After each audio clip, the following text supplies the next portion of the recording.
Hey everybody, thank you so much again for tuning in to Open Fire Tactical. I'm your host, Buttonhole. Thank you again so much, so very much. Today I'm just messing around, checking my zero on the 1 in 18. It's the 1 in 18. It's an 18-inch 1 in 7. I get all messed up and say stupid things and I don't edit it out. What I'll do, if it's really bad, is I'll just stop it and start all over again. But I'm not doing that.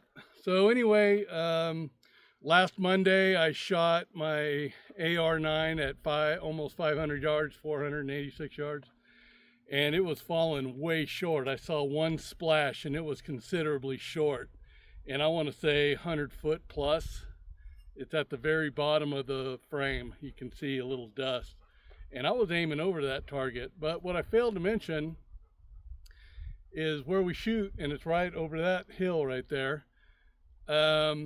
It's uphill, and so I didn't account for any of that, and I apologize, and I probably should have. I just didn't think about it.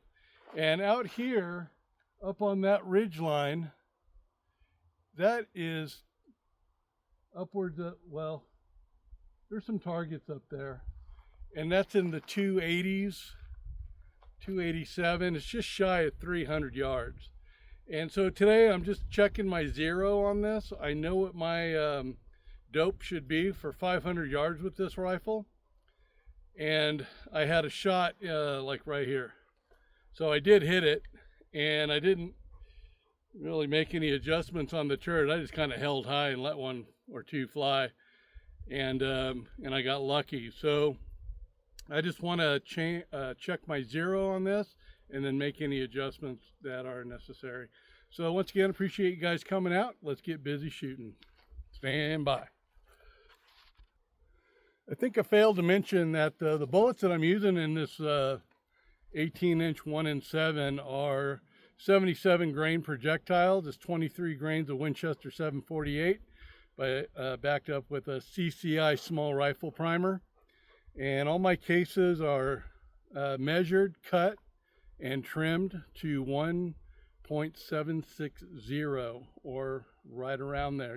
Sometimes you just can't get them perfect. And I've noticed that does change your impact. So once again, I'm just making sure that my zero is on. That thing should be sub-minute of angle, and I don't have very many rounds through it. But I did shoot it a little bit earlier this morning, and that video got all messed up, so I'm having to redo everything. Anyway, with all that junk being said, let's get started. Stand by. All right, the wind's starting to pick up. So on that target, I'm shooting for the one directly in the middle, and we'll see what happens.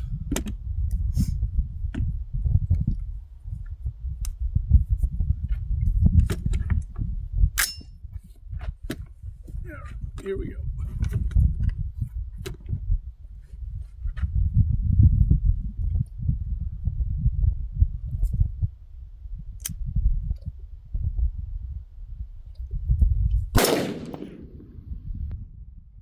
That was high.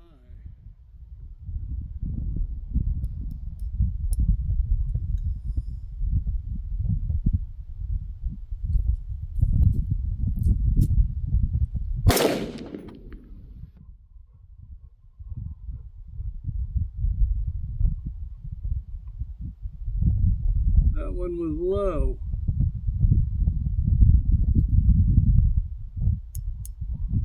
That is so weird.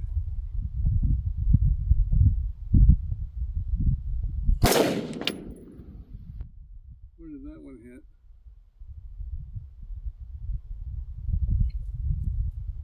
Don't know. I think I'm in the market for a new scope. That was also low.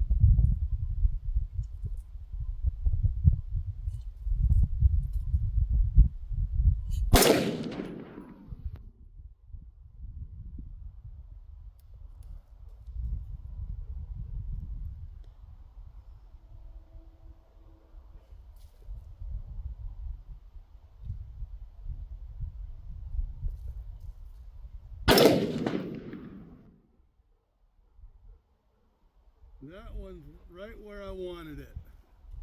Finally. Wow.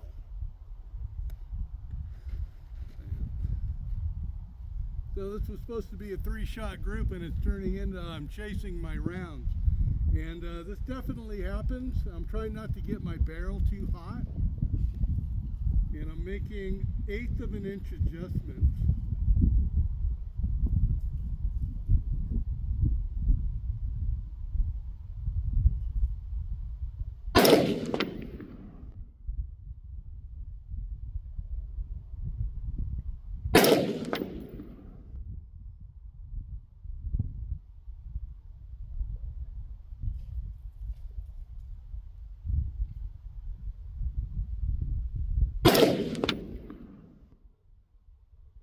Okay, I'm going to call that.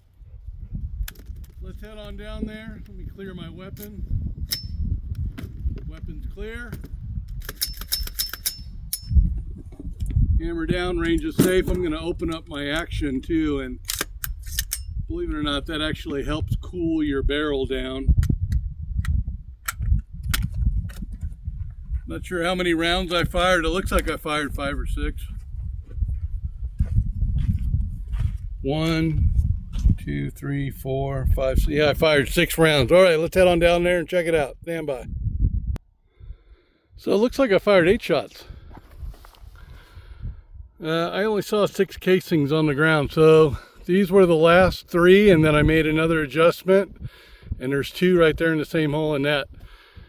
That is sub-minute of angle, and that's what I'm talking about. So I need to take off my turret dials and zero it out, and then cinch everything down, and it'll be money. And then I'll check it again when I go hunting, like right before I go hunting, but that's looking really good to me. So let me grab my coyote upper and do the whole thing all over again. Stand by. All right, so this is what I use when I go coyote hunting. This is a Nikon 3-to-9 power, and it has a bullet drop compensator in it. It is specifically for 223. This is a 16-inch barrel and a Gem State suppressor that I bought, gosh, 2008 or 9. Not exactly sure, but it was quite a while ago. And the thing works great. This is a 30 caliber can, but if you get an adapter put on your AR, then you can put this guy on, you know, from 30 caliber on down. So being that I'm frugal, that's how my mind thinks. So it worked out very well.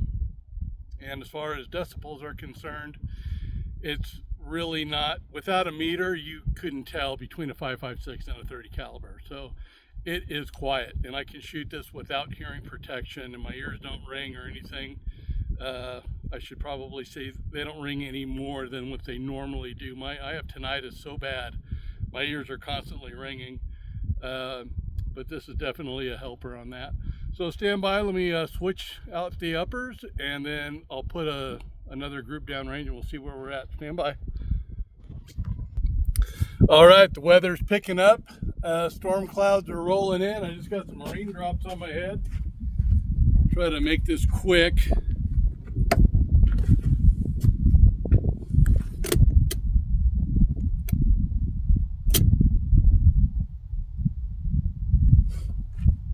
Thing should be good. It's always money. Where am I going? I'm going to go middle target, second one from the top.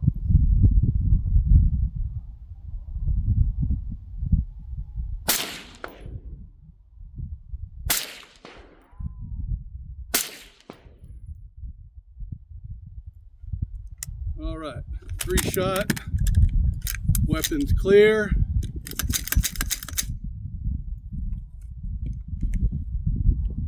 Thing's ridiculously quiet, man. I love it.